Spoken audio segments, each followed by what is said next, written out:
Hello बच्चों, एक प्रश्न है हमारे पास कि एक 10 किलोग्राम द्रव्यमान की घंटी 80 सेंटीमीटर की ऊंचाई से फर्श पर गिरी। इस अवस्था में घंटी द्वारा फर्श पर स्थानांतरित संवेग के मान की गणना करें। परिकलन में सरलता हेतु नीचे की ओर दिश त्वरण का मान 10 मीटर प्रति सेकंड वर्ग लें। तो सबसे पहले हम बात करते हैं प्रश्न की मुख्य अवधारणा। जो हमारे पास प्रश्न की मुख्य अवधारणा होगी, हम इसकी बात करते हैं।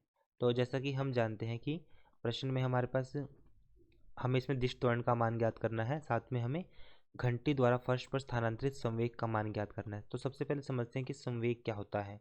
किसी भी वस्तु द्वारा जो संवेग हमारे पास आएगा वो हमारे पास उत्तर होता है एम वी, जहाँ पर एम द्रव्यमान है, वी हमारे पास वस्तु का वेग है।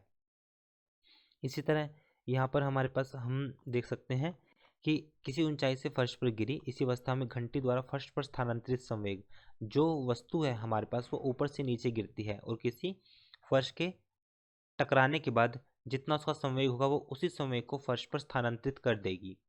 परिकलन में सरलता हेतु नीचे की और दिश त्वरण का मान 10 मीटर प्रति सेकंड वर्ग ले। अब हम बात करेंगे प्रश्न के हल की।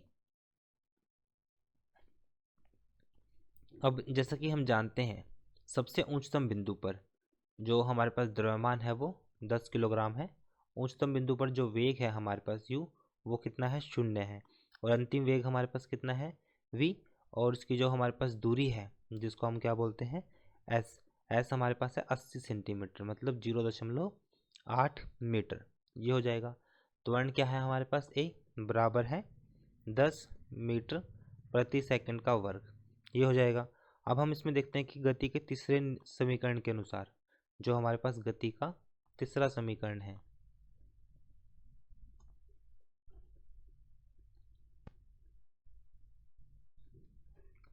गति का तीसरा समीकरण मतलब हो जाएगा हमारे पास,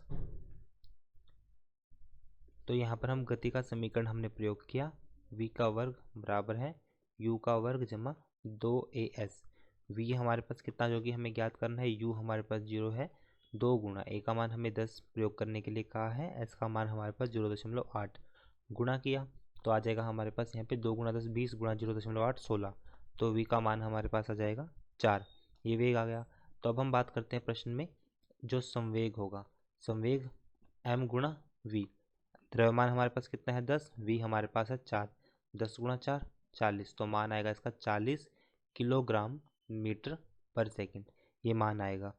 तो अब जैसा कि फर्श से स्पर्श करने से ठीक पूर्व घंटी का संवेग 40 किलोग्राम मीटर पर सेकंड है, तो जो फर्श पर जो स्थानांतरित संवेग होगा, तो यहाँ पर हम लिखेंगे घंटी द्वारा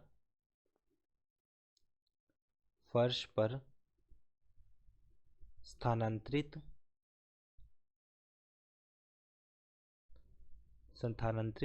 संवेग, ये हो जाएगा हमारे पास 40 किलोग्राम मीटर पर सेकंड। तो आशा करता हूँ कि प्रश्न का हल आपको समझ में आया होगा। धन्यवाद।